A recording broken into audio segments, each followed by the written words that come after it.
Welcome back नाजरीन। वक्त ज़ाया किए बगैर चलते हैं आपकी कॉल्स की तरफ और देखते हैं हमारे साथ कौन है। Hello and good afternoon. Hello and good afternoon. Hello अस्सलाम वालेकुम। वालेकुम सलाम जी, फरमाइए। जी मेरा आपसे सवाल ये है कि हेलो जी मैं सुन रहा हूँ आपकी बात। मेरा आपसे सवाल ये है कि मेरे हस्बैंड और मेरा जो है रेफ्यूजी असाइलम हुआ था 2008 में, जो कि 2014 में ख़त्म होगा। मगर अब मेरे हस्बैंड के जो दो भाई थे उनको भी वहाँ पर प्रॉब्लम है, उन्होंने उनको बुला लिया स्टूडेंट वीज़े पर। अच्छा, तो अगर अब वो अपने केस में उन दोनों को मिलाना चाहें तो हमारे स्टेटस पे तो कोई फर्क नहीं पड़ेगा, और अगर वो मिलाएं अपने अपने केस में उन दोनों अपने भाइयों को जो स्टूडेंट पर आए हैं, तो उनको वो ये स्टेटस मिलेगा या क्या होगा, या उनका अलग से स्टूडेंट जो आए उनका अलग से असाइलम डालेंगे क्योंकि उनको भी प्रॉब्लम है मुल्क में। तो ये मेरा सवाल है आपसे। ठीक है। देखिए, अगर आपके जो हस्बैंड हैं उनके भाइयों को ये लगता है कि उनकी जान को ख़तरा होगा उनके मुल्क में और ये जो ख़तरा है ये वेल फाउंडेड है, तो वो भी बिल्कुल असाइलम के लिए अप्लाई कर सकते हैं। अगर वो अपना केस साबित कर देंगे तो उनको भी रिफ्यूजी स्टेटस मिल जाएगा जैसे आपको मिला है। मुझे नहीं लगता कि उसकी वजह से आपके केस पे कोई फ़र्क पड़ेगा, तो वो बिल्कुल असाइलम के लिए अप्लाई कर सकते हैं। लेकिन मैं आपसे यही कहूँगा कि शायद आपके जो हस्बैंड हैं उनके भाइयों के लिए बेहतर हो कि वो होम ऑफिस जाने से पहले, असाइलम क्लेम करने से पहले एक बार किसी सॉलिसिटर से ज़रूर मिल लें। आपकी कॉल के शुक्रिया नाज़रीन। चलते हैं नेक्स्ट कॉलर की तरफ। Hello and good afternoon. अस्सलाम वालेकुम। वालेकुम सलाम जी, फरमाइए। मेरे पास रिफ्यूजी स्टेटस है ठीक है। और मेरे हस्बैंड स्टूडेंट हैं। हाँ, तो उनके वीज़े के लिए मैंने अप्लाई करना, तो मैंने ये पूछना था क्या क्या डॉक्यूमेंट साथ लगाने पड़ेंगे क्योंकि मैं बेनिफिट पे हूँ। ठीक है। और दूसरा ये कि जब अप्लाई करेंगे तो कितनी देर बाद रिप्लाई आ जाएगा। और तीसरी बात ये पूछनी है कि मेरी एक फ्रेंड है ना, तो उसके हस्बैंड के पास भी यही सेम मेरा स्टेटस है, तो उसको डीएलआर मिला है पर उसके ऊपर लिखा है no recourse to public fund. तो क्या मेरे हस्बैंड को सेम मिलेगा, वो पब्लिक फंड नहीं अप्लाई कर सकेंगे? और मैं बेनिफिट पे हूँ, जॉब करनी पड़ेगी कि नहीं करनी पड़ेगी, प्लीज़ बता दें। ठीक है। और आपकी शादी कब हुई है? आपके यूके में आने के बाद आपकी शादी हुई है? हाँ, मेरी शादी 1 महीना हुआ है। ठीक है। देखिए, इन सर्कमस्टांसिस में अंडर इमिग्रेशन रूल्स आपके हस्बैंड को स्टे नहीं मिल सकता, ना ही उन्हें रिफ्यूजी स्टेटस मिल सकता है, या ना ही वो आपके डिपेंडेंट बन सकते हैं अंडर इमिग्रेशन रूल्स। लेकिन अगर वो अप्लाई करेंगे जैसा कि आपकी फ्रेंड के साथ हुआ, उनको भी डिस्क्रेशन लीव मिल जाएगी। उसके लिए आपको एक एप्लीकेशन करनी पड़ेगी होम ऑफिस में। आप एक फॉर्म फिल करेंगी जिसको FLRO कहते हैं। उसके साथ आप अपने सारे सर्कमस्टांसेस एक्सप्लेन करेंगी, और अगर आप बेनिफिट्स लेती हैं तो ऑब्वियसली वो भी आपको बताना पड़ेगा होम ऑफिस को कि आप बेनिफिट्स लेती हैं। और होम ऑफिस वाले उसके बाद फिर आपके सारे सर्कमस्टांसेस देख के आपके केस पे को डिसीजन करेंगे। चूँकि आपके पास इस वक्त रिफ्यूजी स्टेटस है, इसलिए आप इंटाइटल हैं कि आप बेनिफिट ले सकें, और इस वजह से आपके हस्बैंड की एप्लीकेशन रिफ्यूज़ नहीं होगी कि आप बेनिफिट्स लेती हैं। लेकिन मैं आपसे यही कहूँगा कि आप अप्लाई करने से पहले बेहतर होगा कि एक बार किसी सॉलिसिटर से मिल लें जो आपको बता देगा कि प्रिसाइजली आप कौन से डॉक्यूमेंट्स अपनी एप्लीकेशन के साथ सबमिट करें ताकि आपकी एप्लीकेशन रिफ्यूज़ ना हो। आपकी कॉल का शुक्रिया नाज़रीन। चलते हैं नेक्स्ट कॉलर की तरफ। Hello and good afternoon. Hello जी, अस्सलाम वालेकुम। वालेकुम सलाम जी, फरमाइए। जी मुझे मेरी दो क्वेश्चन हैं। पूछिए। एक तो क्वेश्चन मेरा ये है कि मेरे जो ब्रदर हैं वो पाकिस्तान से आए हुए हैं स्पाउस वीजा पे। ठीक है। उनकी शादी को 3.5 साल हो गए, लेकिन अभी उनकी हो गई है डिवोर्स ठीक अपनी है। वाइफ से। ठीक है।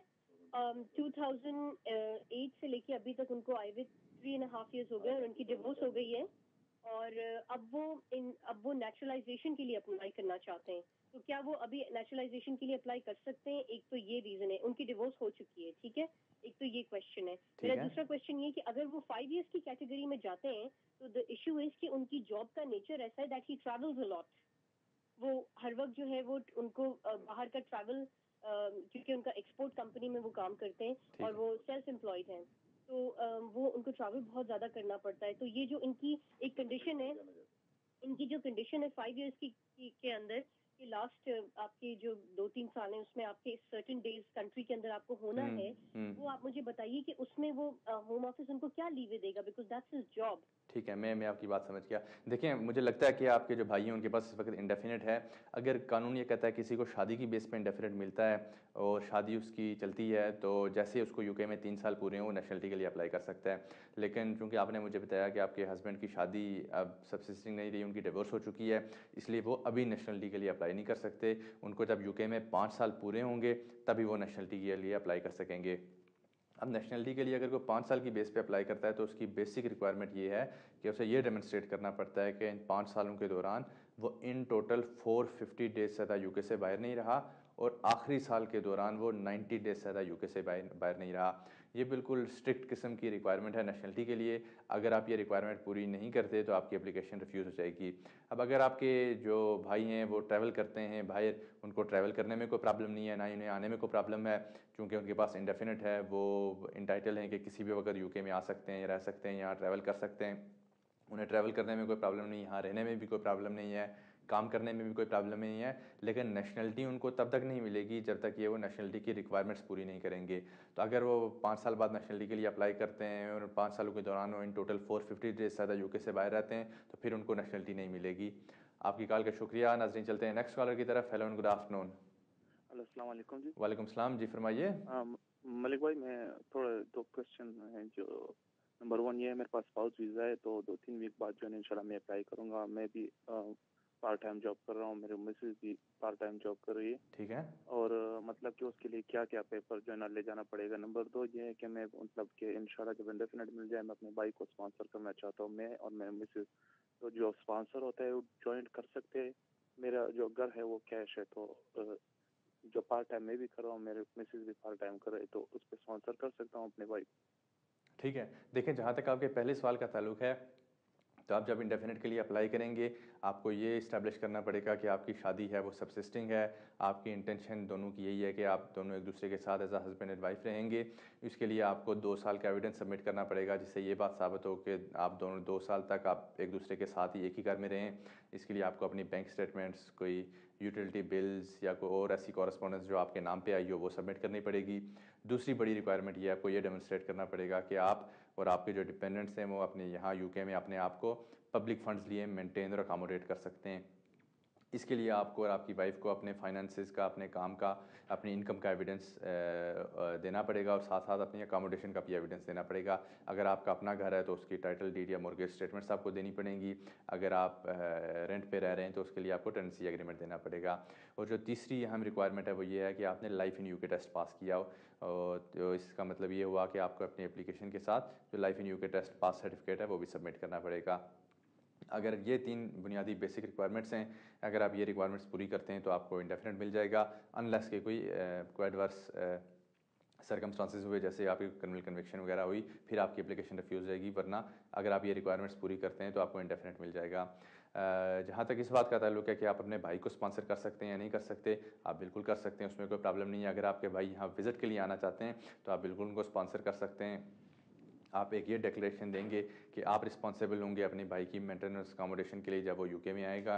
अगर आपका भाई ये साबित करता है कि वो रूल्स की रिक्वायरमेंट्स पूरी करता है तो आपके भाई को वीज़ा मिल जाएगा, कोई प्रॉब्लम नहीं होगी। आपकी कॉल का शुक्रिया। नाज़रीन चलते हैं नेक्स्ट कॉलर की तरफ। Hello and good afternoon. अस्सलाम वालेकुम जी। वालेकुम सलाम जी, फरमाइए। जी, मैं टीवी नहीं देख रहा, जरा प्लीज मुझे आंसर जरूर दीजिएगा। वो ये था कि मैंने अपील की थी, तो कल मुझे ना लेटर आया अपर ट्राइब्यूनल की तरफ से ना सीनियर जज का। अच्छा। तो उसने ये कहा है कि जो पिछली जजमेंट थी वो गलत थी, यहाँ पे एरर ऑफ लॉ था सारा। तो अगर आप आगे जाना चाहते हो तो एक फॉर्म वो दिया उसने कि 14 दिन के अंदर हमें फिल करके भेजें, नहीं तो 14 दिन के बाद बगैर किसी नोटिस के ना हम इसकी जो है ना वो जजमेंट जो भी हम डिसीजन होगा हम वो भेज देंगे। तो मुझे क्या करना चाहिए? ये हक मेरे फैसले में, ये मेरे हक में ये फैसला हुआ है या मुझे हियरिंग पे जाना पड़ेगा? ये क्या होगा इसका? ठीक है। देखिए, मैं आपको, मुझे लगता ही है कि आपकी अपील पहले डिसमिस हुई थी, आपने शायद परमिशन टू अपील के लिए अप्लाई किया और ये अभी अपर ट्रिब्यूनल ने आपको परमिशन टू अपील ग्रांट की है।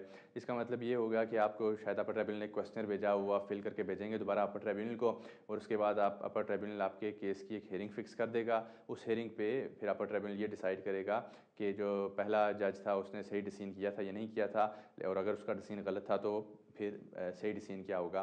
तो ये आपको आगे क्या करना चाहिए ये इंटायरली डिपेंड करता है कि आपका पर्टिकुलर केस किस किस्म का है, किन ग्राउंड्स पे आपने अप्लाई किया था, आपकी अपील क्यों डिसमिस हुई, फिर आपने परमिशन में जो अप्लाई किया उसकी एप्लीकेशन में आपने क्या कहा, और जो अब अपर ट्रिब्यूनल ने आपको परमिशन ग्रांट की है उस जज ने क्या कहा है।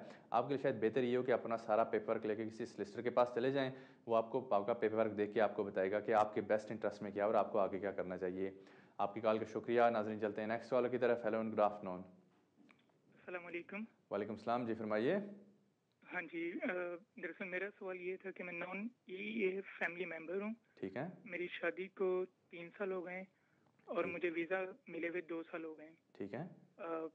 अब जो है हम दोनों तलाक की तरफ जा रहे हैं और मुझे ये समझ नहीं आ रही है कि इसके बाद तलाक के बाद मेरा स्टेटस क्या होगा और मुझे उसके बाद क्या करना चाहिए, क्या रिक्वायरमेंट होगी। और वीज़े की डेट जो है वो 2009 से है, जबकि मेरी शादी 2008 में हुई थी। तो ये तमाम चीज़ें मेरे सामने, काइंडली इस बारे में कुछ बताइए। ठीक है, देखें अगर आपको एज ये डिपेंडेंट के तौर पे यूके में रह रहे हैं और आपकी शादी ख़त्म हो जाती है तो फिर आपका ये जो स्टेटस है ये भी ख़त्म हो जाएगा और आपको यहाँ जो रहने की परमिशन मिली है वो इन्हीं ग्राउंड्स पे मिली है कि आपकी शादी हुई है कि ये नेशनल से जो यहाँ ट्रीटी राइट एक्सरसाइज कर रहा है। अगर आपकी शादी ख़त्म होती है तो यहाँ आपके रहने की बेसिस ख़त्म हो जाएंगी।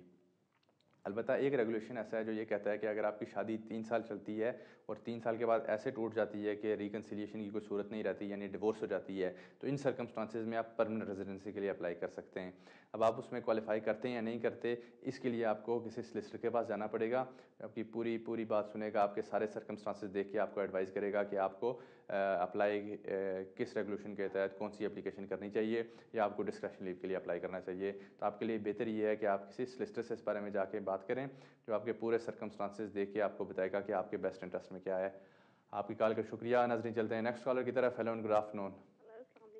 वालेकुम सलाम, जी फरमाइए। ठीक है, बहुत शुक्रिया, जी फरमाइए। जी सर, वो एक्चुअली बात ये है कि मेरी कज़न है, उन्होंने यहाँ से अप्लाई किया था अपना सेटलमेंट का वीज़ा। उनके जो हस्बैंड है उनके पास स्पेनिश नेशनैलिटी है, तो उनको आई थिंक 4 मंथ हो गए, तो अभी तक उन्होंने कोई रिस्पॉन्स नहीं आया। लेकिन ये है कि वो काम की परमिशन दे दी थी उन्होंने। मैं एक्चुअली पूछना चाह रही हूँ कितना टाइम लगाते हैं वो। ठीक है, देखें जो होम ऑफिस का यूरोपियन केस वर्क डायरेक्टरेट है वो काफ़ी बिजी है। जो इस किस्म की एप्लीकेशंस होती हैं कभी कभार उनमें 1-1 साल लग जाता है। तो आपको मैं यही कहूँगा कि आप पेशेंटली वेट करें और देखें कि होम ऑफिस वाले आपके केस पे क्या डिसीजन करते हैं। सर उन्होंने लेटर पे 6 मंथ का लिखा था। मैंने जैसे मैंने कहा कि इसमें यानी कम से कम 6 महीने तो लगते ही लगते हैं, लेकिन ऐसे केसेस मैंने देखे हैं जिनमें तकरीबन 1 साल लग जाता है। तो आप ये जहन में यही रखें कि आपको 6 महीने से 1 साल वेट करना पड़ेगा। आपकी कॉल का शुक्रिया। नाज़रीन चलते हैं नेक्स्ट कॉलर की तरफ। Hello and good afternoon. Hello and good afternoon. Doctor साहब, मुझे आपसे सवाल करना था। मैं 2004 में इस कंट्री में आया था, ठीक है, पोस्ट वीजे पे। तो after 2004 they give me 5 year extended visa. तो उसके बाद जब मैंने वाइफ के साथ अपने कागज भेज के वहाँ पे अप्लाई किया, उन्होंने 3 अप्रैल को जो है रिफ्यूज़ल भेज दिया। तो वो मुझे रिसीव नहीं हुआ। अभी मैंने होम ऑफिस में फ़ोन किया और पता चला तो उन्होंने कहा नहीं, हमने आपको डॉक्यूमेंट्स भेज दिए थे, उसमें रिफ्यूज़ हो गया था। तो उन्होंने एक एड्रेस दिया है कि वहाँ पे कांटेक्ट करें। तो इसका क्या, रिफ्यूज़ल के बाद मेरे पास अब टाइम ही नहीं हो कह रहे अपील के लिए, तो इसके लिए क्या कर सकता हूँ मैं? ठीक है, पहली बात तो ये आपको देखना पड़ेगा कि होम ऑफिस ने आपकी एप्लीकेशन क्यों रिफ्यूज़ की है। इसलिए पहली बात तो ये आपको रिफ्यूज़ल लेटर कहीं से देखना पड़ेगा कि आपका रिफ्यूज़ल लेटर का है। उसके बाद ही कोई आपको बता सकता है कि आपको आगे क्या करना चाहिए। इंटायरली डिपेंड करता है कि होम ऑफिस ने रिफ्यूज़ल लेटर में क्या रीजंस अपनी बताई, आपने प्रिसाइजली किन ग्राउंड्स पे अप्लाई किया था। तो इस स्टेज पे शायद मैं आपकी ज़्यादा मदद ना कर सकूँ। आपके लिए बेहतर ये है कि जब आपको रिफ्यूज़ल लेटर मिल जाए वो लेके किसी सॉलिसिटर के पास जाएँ। वो रिफ्यूज़ल लेटर कोई देखेगा और उसके बाद आपको बताएगा कि आपके बेस्ट इंटरेस्ट में क्या है, आपको क्या करना चाहिए। आपकी कॉल का शुक्रिया। नाज़रीन चलते हैं नेक्स्ट कॉलर की तरफ। Hello and good afternoon. Hello and good afternoon. अस्सलाम वालेकुम। वालेकुम सलाम, जी फरमाइए। भाई मैंने ये पूछना था कि मेरे पास PSW है और मेरी मिसेज जो है वो मेरी डिपेंडेंट है। ठीक है, मैंने भी रिसेंटली अपना PhD कंप्लीट किया है और मेरी मिसेज जो है वो डेंटिस्ट है। यहाँ पे जो GDC के साथ है वो फुली रजिस्टर्ड है और इधर ग्लासगो में फुल टाइम जॉब कर रही है वो। ठीक है, मैंने पूछना आपसे ये था कि मेरा अभी मेरा जो वीज़ा है वो एक्सपायर हो रहा है नेक्स्ट मई में 2012 में। ठीक है, मेरी मिसेज जो है वो अब अप्लाई करना चाह रही हैं जो Tier 2 जनरल कैटेगरी है उसके अंदर। ठीक है, उनका जो एम्प्लॉयर है उसने उनको स्पॉन्सर मतलब कर दिया है। सिर्फ ये मैंने पूछना था आपसे कि क्योंकि अब मेरी मिसेज ने कैटेगरी चेंज करनी है, वो मेन एप्लीकेंट होंगे, मैं डिपेंडेंट होऊंगा, तो क्या ये इधर ही से UK से ही हो जाएगा कि हमें वापस पाकिस्तान जाना पड़ेगा? ठीक है। देखें ये इंटरेस्टिंग क्वेश्चन आपने पूछा है। अच्छा, रूल्स परमिट करते हैं आपकी वाइफ को, वो तो स्विच कर सकती हैं। आपकी वाइफ Tier 2 कैटेगरी के लिए अप्लाई कर सकती हैं, लेकिन आप उनके यहाँ से रहते हुए डिपेंडेंट नहीं बन सकते। अगर आपने अप्लाई कर उनके डिपेंडेंट बनना है तो उसके लिए आपको वापस जाना पड़ेगा और वहाँ से आपको दोबारा वीज़ा लेके आना पड़ेगा। आप ह्यूमन राइट्स की बेस पे तो अप्लाई कर सकते हैं। अगर आपके कोई बच्चे हैं या कोई ऐसी वजह है जिसकी वजह से आप जा नहीं सकते पाकिस्तान और वहाँ से जाके वीज़ा लेके वापस नहीं आ सकते, या को आपको एक्सट्रीम किस्म की इनकन्वीनियंस होगी, तो आप ह्यूमन राइट्स की बेस पे अप्लाई कर सकते हैं। आपको outside immigration rules human rights की बेस पे स्टे ज़रूर मिल सकता है, लेकिन अंडर इमिग्रेशन रूल्स आप यहाँ से स्विच नहीं कर सकते, आपको वापस अपने मुल्क जाना पड़ेगा। आपकी कॉल का शुक्रिया। नाज़रीन चलते हैं नेक्स्ट कॉलर की तरफ। Hello and good afternoon. Hello and good afternoon. Hello. अस्सलाम वालेकुम। वालेकुम सलाम, जी फरमाइए। जी मैंने 2 सवाल पूछने थे आपसे। पूछिए। पहला सवाल ये है कि मेरा जो है मैं रेफ्यूजी स्टेटस पे हूँ यहाँ पे। ठीक है। हेलो।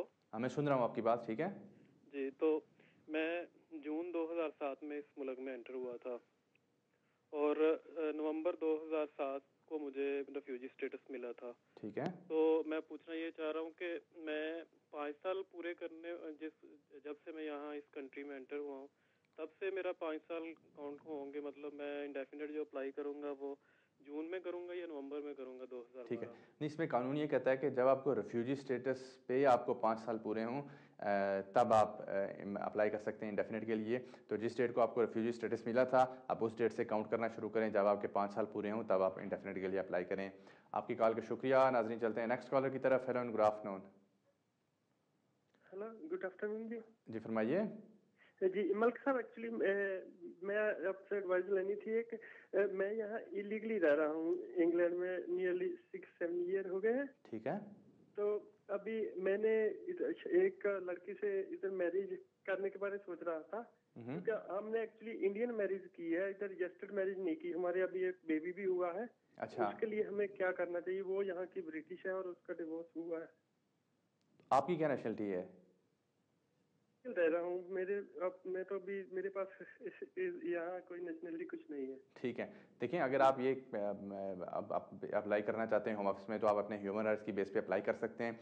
अगर आपकी वाइफ जो पार्टनर है वो ब्रिटिश हैं और आपका यहाँ चाइल्ड भी है यूके में जो ब्रिटिश सिटीज़न होगा ऑब्वियसली, तो इन हालात में होम ऑफिस के लिए काफ़ी मुश्किल होगा कि आपको यहाँ से रिमूव कर सकें। जैसा मैं पहले कुछ प्रोग्राम्स में बता चुका हूँ कि कोई भी डिसीजन करते वक्त आपका जो बच्चा है उसका जो वेलफेयर है उसको होम ऑफिस वाले प्राइमरी कंसिडरेशन देंगे।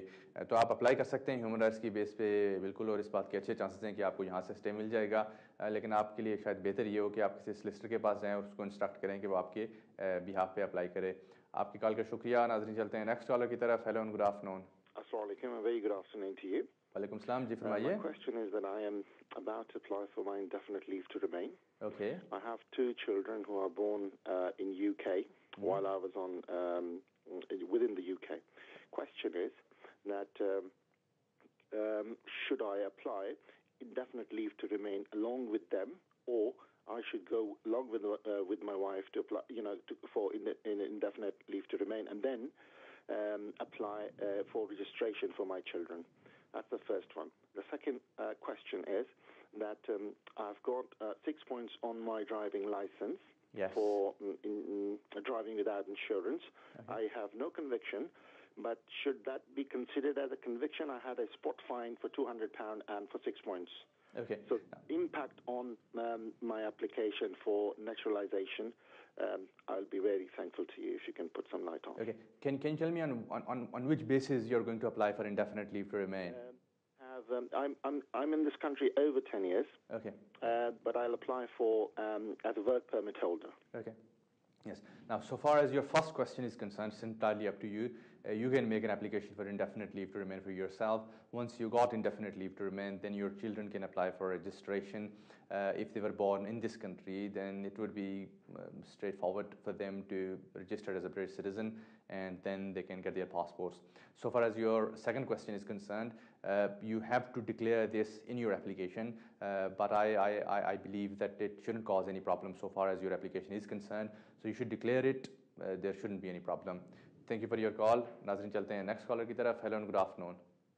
गुड आफ्टरनून जी फरमाइए। जी अस्सलाम वालेकुम। वालेकुम सलाम, जी फरमाइए। जी मेरा नाम अली है। मुझे सिर्फ ये क्वेश्चन पूछना है कि मैं तो स्पोर्ट्स वीज़े पे आया हूँ। ठीक है। और हम पाकिस्तान से हूँ, तो क्या हम यहाँ पे मैरिज रजिस्टर करवा सकते हैं? आप स्पाउस वीज़े पे आए हैं और फिर क्या? जो यहाँ पे भी हम मैरिज अपनी रजिस्टर करवा सकते हैं? ठीक है, देखिए अगर आप स्पाउस वीज़े पे यहाँ आए हैं तो फिर आपको यहाँ शादी रजिस्टर करवाने की ज़रूरत नहीं है, क्योंकि स्पाउस वीज़ा किसी को तभी मिलता है जब जो यूके है वो रिकग्नाइज़ करता है कि जो शादी है वो वैलिड शादी है। तो इसलिए आपको दोबारा यहाँ शादी अपनी रजिस्टर करवाने की ज़रूरत नहीं है। आपकी शादी यूके की जो गवर्नमेंट है उसने जब आपको वीज़ा दिया तो उसने ये एडमिट की, एक्सेप्ट किया कि वो शादी वैलिड है, तो आपको दोबारा यहाँ रजिस्ट्रेशन करवाने की ज़रूरत नहीं है। आपकी कॉल का शुक्रिया। नाज़रीन चलते हैं नेक्स्ट कॉलर की तरफ। Hello and good afternoon. Hello and good afternoon. Hello good afternoon. जी फरमाइए। हाँ जी, मेरे 2 क्वेश्चन आपसे। मेरे पार्टनर हैं, उन्होंने अप्लाई किया था 2-3 इयर्स बिफोर इसके लिए, 4-5 इयर्स बिफोर इसके लिए लेगेसी में केस, लेकिन वो तो नहीं हुआ। लेकिन उसके बाद मेरे थ्रू, क्योंकि हम ब्रिटिश हैं, मेरे थ्रू उन्होंने किया तो उन्हें ना डिस्क्रिशनरी लीव मिल गई है। तो ये है कि होम ऑफिस ने उनका पासपोर्ट वापस नहीं किया। तो अब ये है कि उनकी मॉम ना बहुत सीरियस है पाकिस्तान में, तो वो उनके पास जाना चाहते हैं उन्हें देखने के लिए। तो क्या ऐसा कुछ पॉसिबिलिटीज है कि वो पासपोर्ट के बगैर वहाँ चले जाएं और ट्रैवल कर सके? और दूसरा, हम लोग यहाँ पाकिस्तानी एम्बेसी में गए थे पासपोर्ट के लिए, लेकिन उन्होंने कहा है कि ये पूरे प्रोसीजर में आप लोग को लगेंगे 5 months, which is really too much उनके लिए ना इस वक्त। तो आप कुछ ऐसा हमें आंसर बताएंगे जो हम लोग के लिए यूजफुल हो प्लीज? तो आपके जो पार्टनर है उनके पास अभी इंडेफिनिट लीव है, लेकिन उनके पास पासपोर्ट नहीं है? उनके पास डिस्क्रिशनरी लीव है। अच्छा, ठीक ठीक जी, और उनके पास पासपोर्ट नहीं है। ठीक है, देखिए अनफॉर्चुनेटली उनके लिए इन सर्कमस्टांसिस में ट्रैवल करना पॉसिबल नहीं होगा। ट्रैवल करने के लिए मस्ट है कि आपके पास पासपोर्ट या ट्रैवल डॉक्यूमेंट हो, इसलिए आपको पहले पासपोर्ट लेना पड़ेगा। उसके बाद वो पासपोर्ट आपको होम ऑफिस को भेजना पड़ेगा। होम ऑफिस उस पासपोर्ट पे डिस्कशन लीव एंडोर्स करके आपको वापस भेजेंगे और उसके बाद ही आप ट्रैवल कर सकती हैं। अनफॉर्चुनेटली इसमें और कोई शॉर्टकट नहीं है। अगर आप और पासपोर्ट के बगैर ट्रैवल करना सिंपली इम्पॉसिबल है। आपकी कॉल का शुक्रिया। नाज़रीन चलते हैं नेक्स्ट कॉलर की तरफ। Hello and good afternoon. अस्सलाम वालेकुम। वालेकुम सलाम, जी फरमाइए। जी, मेरा ये सवाल है, मैं 2006 में यहाँ पे आया था और मैंने साइलम किया था, वो उन्होंने रिफ्यूज कर दिया था। ठीक है। उसके बाद मैंने 2010 नवंबर में मैंने लेग्जी में अप्लाई किया, लेकिन मुझे कोई जवाब नहीं आया। ठीक है। फिर मैंने उनको रिमाइंडर भेजा, लेकिन उसका भी कोई जवाब नहीं आया। ठीक है। अभी 2011 में मैंने जुलाई में मैंने शादी किया यहाँ पे ब्रिटिश सिटीजन से।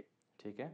तो उसके लिए मैंने अपने वो डॉक्यूमेंट्स भेजे हुए हैं, तो क्या उसमें कोई चांस है कि मुझे यहाँ पे स्टेटस दे देंगे या नहीं? ठीक है, देखें ये कुछ बताना इस वक्त थोड़ा मुश्किल है।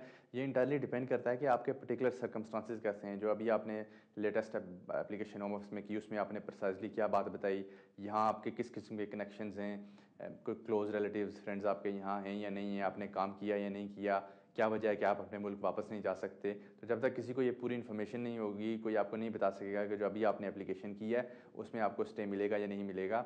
आपके लिए बेहतर ये है कि आप किसी सॉलिसिटर के पास अपना पेपर लेके चले जाएं, वो आपको फिर बताएगा कि जो आपने केस कर रखा है उसमें कितने चांसेस हैं कि आपको यहाँ स्टे मिलेगा या आपके बेस्ट इंटरेस्ट में क्या है, आपको और क्या करना चाहिए। आपकी कॉल का शुक्रिया। नाजरीन चलते हैं नेक्स्ट कॉलर की तरफ। Hello and good afternoon. Hello and good afternoon. Hello, अस्सलाम वालेकुम। वालेकुम सलाम, जी फरमाइए। मलिक साहब, जो एक क्वेश्चन जो है वो पूछनी थी कि जो स्पाउस एज जो है वो अभी 21 है या वो 21 से चेंज होकर 18 उन्हें कर दी है? इसके बारे में प्लीज ये अगर थोड़ी सी मालूमात दे दें। ठीक है, शुक्रिया।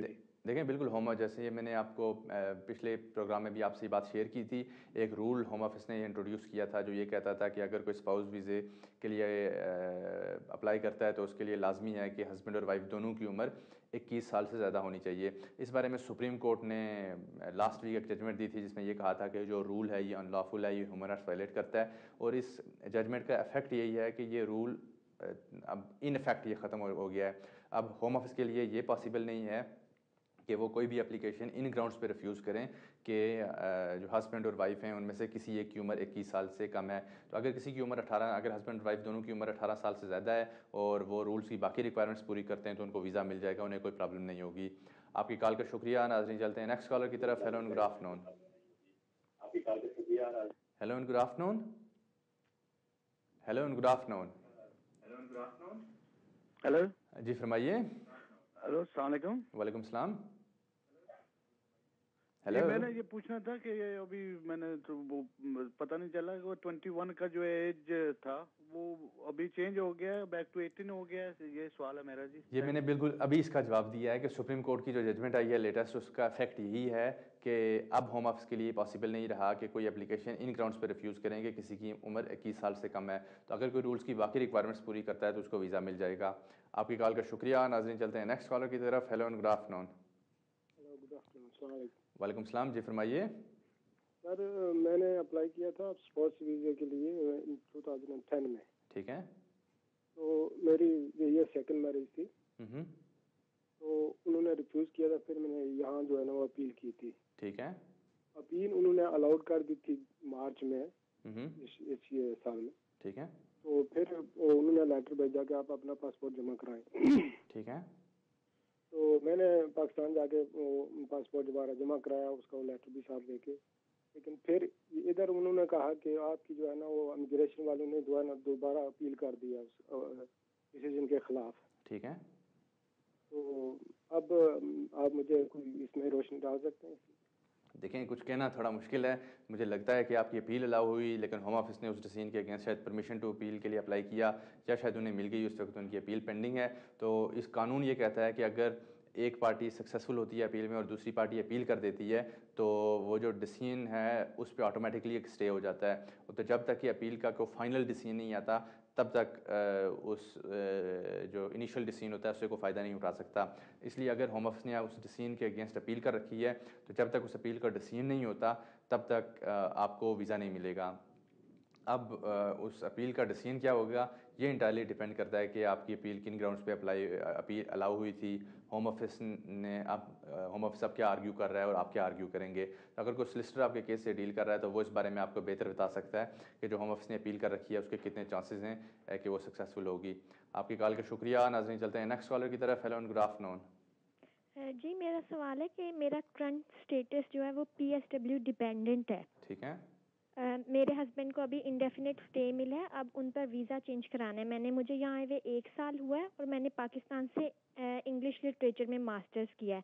तो क्या उनके वीज़े पे चेंज कराने के लिए कोई इंग्लिश टेस्ट देना है और कौन सा, IELTS, ESOL वगैरह में से कौन सा? मतलब मैं आपके सवाल का पहला हिस्सा समझ नहीं सका। आपके हस्बैंड ने किसके लिए अप्लाई करना है? नहीं, उनको इंडेफिनिट स्टे मिल गया है। ठीक है।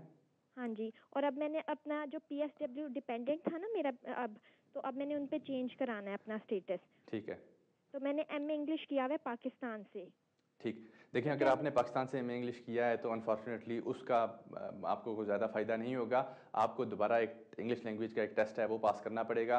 अब आप अगर होम ऑफिस की वेबसाइट पे जाती हैं तो वहाँ एक लंबी लिस्ट आपको मिल जाएगी कि आप कौन कौन से टेस्ट पास कर सकती हैं। उसमें IELTS भी आप कर सकती हैं, TOEFL भी कर सकती हैं, ESOL भी कर सकती हैं और इस तरह के बेशुमार टेस्ट और भी हैं जो आप कर सकती हैं। लेकिन हर टेस्ट के लिए जो कि आपको कितना स्कोर करना है टेस्ट में, ये ऑब्वियसली हर टेस्ट के लिए एक डिफरेंट क्राइटेरिया है। तो आप होम ऑफिस की वेबसाइट पे चली जाएं, वहाँ देख लें कि आपको कौन सा टेस्ट पास करना ज़्यादा सूट करता है और आपको कितने जो मार्क्स हैं वो स्कोर करने पड़ेंगे। आपकी कॉल का शुक्रिया। नाज़रीन चलते हैं नेक्स्ट कॉलर की तरफ। Hello and good afternoon. Hello, अस्सलाम वालेकुम। वालेकुम सलाम जी, फरमाइए। जी, मैंने आपसे 2 क्वेश्चन पूछने हैं। पूछिए। हेलो, मैं सुन रहा हूँ आपकी बात, पूछिए। हाँ जी, मेरा पहला क्वेश्चन ये है कि मैं 2009 में पाकिस्तान गई थी, तो मैंने नेशनैलिटी के लिए अप्लाई करना है, तो क्या मैं अब नेशनैलिटी के लिए अप्लाई कर सकती हूँ? और दूसरा मेरा क्वेश्चन ये है कि 3 साल पहले मैंने ESOL का कोर्स किया था, तो मेरे पास वो सर्टिफिकेट है, वो नेशनैलिटी के लिए चल सकते हैं? मतलब आपको इंडेफिनिट किन ग्राउंड्स पे मिला था? करना होगा, प्लीज आप मेरे ये 2 सवाल। आपको इंडेफिनिट किस बेस पे मिला था? मुझे लगता है आपने मेरी बात नहीं सुनी। लेकिन इसमें कानून ये कहता है कि अगर कोई शख्स किसी को शादी की बेस पे इंडेफिनिट मिलता है तो जैसे उसको 3 साल UK में पूरे हों, अगर उसकी शादी सबसिस्टिंग रहती है तो नेशनलिटी के लिए अप्लाई कर सकता है। अगर किसी को किसी दूसरे ग्राउंड्स पे इंडेफिनिट मिलता है तो जैसे उसको UK में 5 साल पूरे हों, इंडेफिनिट के लिए अप्लाई कर सकता है, वो नेशनलिटी के लिए अप्लाई कर सकता है। कानून इसमें यह कहता है कि अगर कोई 5 साल की बेस पे अप्लाई करता है तो 5 सालों के दौरान 450 डेज से ज़्यादा UK से बाहर ना रहा हो, आखिरी साल के दौरान वो 90 डेज से ज़्यादा UK से बाहर ना रहा हो। तो अगर आप ये रिक्वायरमेंट्स पूरी करती हैं तो आप नेशनलिटी के लिए अप्लाई कर सकती हैं। आपकी कॉल का शुक्रिया। नाज़रीन चलते हैं नेक्स्ट कॉलर की तरफ। Hello and good afternoon. Hello and good afternoon. Hello, अस्सलाम वालेकुम। वालेकुम सलाम जी, फरमाइए। सर मैंने पूछना था, मैं यहाँ पे स्टूडेंट वीजे पर हूँ पिछले 7 साल से। ठीक है। इस दौरान मेरे 2 बच्चे यहीं पे हुए हैं, तो एक की उम्र कोई 3 साल है, दूसरा भी पैदा हुआ है। तो क्या उसकी बेस से मैं कोई इंडेफिनेट वगैरह के लिए अप्लाई कर सकता हूँ? और दूसरा क्वेश्चन मेरा ये है कि ये जो रूल जो चेंज हुए स्टूडेंट्स के, तो मेरा वीज़ा लास्ट वीज़ा जुलाई 2010 का था। ठीक है। तो ये नए रूल मेरे पर अप्लाई होंगे या पिछले रूल के मुताबिक मैं अपना वीज़ा एक्सटेंशन के लिए भेज सकता हूँ नेक्स्ट ईयर? ठीक है। देखें, जहाँ तक आपके पहले सवाल का ताल्लुक है, तो अगर आपके यहाँ बच्चे हैं तो इन ग्राउंड्स पे आप इंडेफिनेट के लिए अप्लाई नहीं कर सकते। इंडेफिनेट के लिए तभी आप अप्लाई कर सकते हैं जब आप इमिग्रेशन रूल्स में क्वालिफाई करें, यहाँ आप 10 साल तक रहें लॉफुली, या आप टियर 1 कैटेगरी में यहाँ 5 साल तक रहें, या टियर 2 या पॉइंट बेस्ड सिस्टम के तहत आप यहाँ जो रेजिडेंस का जो रिक्वायर पीरियड है वो पूरा करें। तो अगर आपके बच्चे यहाँ पैदा हुए हैं और उनकी उम्र 3-6 साल जैसे आपने मुझे बताया है, इन ग्राउंड्स पे आपको इंडेफिनेट नहीं मिल सकता। जहाँ तक आपके दूसरे सवाल का ताल्लुक है, तो आप पे नए रूल्स अप्लाई होंगे, आप पे पुराने रूल्स अप्लाई नहीं होंगे। होम ऑफिस के पास ये पावर है कि वो इमिग्रेशन रूल्स किसी वक्त चेंज कर सकता है, और अगर होम ऑफिस वाले इमिग्रेशन रूल्स चेंज करते हैं और अगर वो कोई ट्रांजिशनल अरेंजमेंट्स इशू ना करें तो नए रूल्स ही लोगों पर अप्लाई होते हैं। आपकी कॉल का शुक्रिया। नाज़रीन, चलते हैं नेक्स्ट कॉलर की तरफ। Hello and good afternoon. Hello, अस्सलाम वालेकुम। वालेकुम सलाम जी, फरमाइए। जी मलिक सर, मुझे आपसे पूछना है कि मुझे मेरिट बेस पे इंडेफिनेट मिला 9 जनवरी 2011 को, और मैं यहाँ पे एंटर हुई थी 4 फरवरी 2009 को। आपसे पूछना है कि मेरी ड्यू डेट नेशनलिटी के लिए, नेचुरलाइजेशन के लिए कौन से वाली बनेगी? ठीक है। देखें, जैसे ही आपको यूके में 3 साल पूरे हो जाएं आप नेशनलिटी के लिए अप्लाई कर सकती हैं। यानी आप जिस डेट को यूके में एंटर हुई थी उस डेट से आप काउंट करना शुरू करें। जैसे ही आपके 3 साल पूरे हों आप नेशनलिटी के लिए अप्लाई कर दें। आपकी कॉल का शुक्रिया। नाज़रीन, चलते हैं नेक्स्ट कॉलर की तरफ। Hello and good afternoon. जी गुड आफ्टरनून, मैं लंदन से बात कर रही हूँ। मेरा सवाल ये है कि मेरे हस्बैंड वर्क परमिट पे हैं। ठीक है। और मैं भी थ्रू आउट जॉब करती रही हूँ। पिछले 4 महीने से मैं सिक लीव पे हूँ विदाउट पे। ठीक है। अब मैंने मैटरनिटी लीव अप्लाई की तो मेरे एम्प्लॉयर ने मुझसे कहा कि आप एसएमपी के लिए क्वालिफाई नहीं करती, आप मैटरनिटी अलाउंस के लिए हम आपको, उन्होंने मुझे फॉर्म्स भेजे। ठीक है। तो मैं आपसे ये मालूम करना चाहती हूँ कि मैटरनिटी अलाउंस बेनिफिट तो नहीं कंसिडर होगा in my case, because I am spouse of in work permit holder. ठीक है। नहीं, आप मुझे अगर डिटेल में तो आप कहीं काम करती हैं आप? हेलो। ठीक है, मुझे लगता है आपकी कॉल ड्रॉप होगी। देखें, अगर आप किसी जगह काम करती हैं और अब वो आप काम कंटिन्यू ही नहीं कर सकती और आपको जो एम्प्लॉयर्स हैं वो किसी किस्म का अलाउंस दे रहे हैं, ऑब्वियसली वो रिक्लेम कर लेंगे गवर्नमेंट से, तो उसमें आपको कोई प्रॉब्लम नहीं है, वो आप ले सकती हैं, वो बेनिफिट्स में नहीं आता। आपकी कॉल का शुक्रिया। नाज़रीन, चलते हैं नेक्स्ट कॉलर की तरफ। Hello and good afternoon. वालेकुम सलाम जी, फरमाइए। सर जी, मैंने आपसे क्वेश्चन पूछना था कि मेरी वालदा की उम्र जो है वो 59 है, और मैंने किसी से पूछा था तो वो कहते थे कि उनकी 65 की होगी तो वो इधर आ सकती हैं, उससे पहले वो नहीं आ सकती हैं। ठीक है, तो आप पूछना मुझसे क्या चाहते हैं?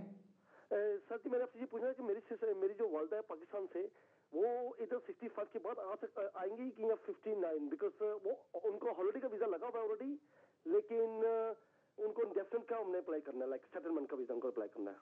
ठीक है। देखें, अगर आपको शायद किसी सॉलिसिटर ने ये पहले ही कोई बात बता चुका है और उसने ठीक आपको बताया कि अगर किसी की उम्र 65 से कम होती है तो आमतौर पे उनको वीज़ा नहीं मिलता सेटलमेंट का। उसके लिए रिक्वायरमेंट यह है, आपको ये डेमोन्स्ट्रेट करना पड़ता है कि उनके होम कंट्री में उनके सर्कमस्टांसेस मोस्ट एक्सेप्शनल और कंपैशनेट हैं।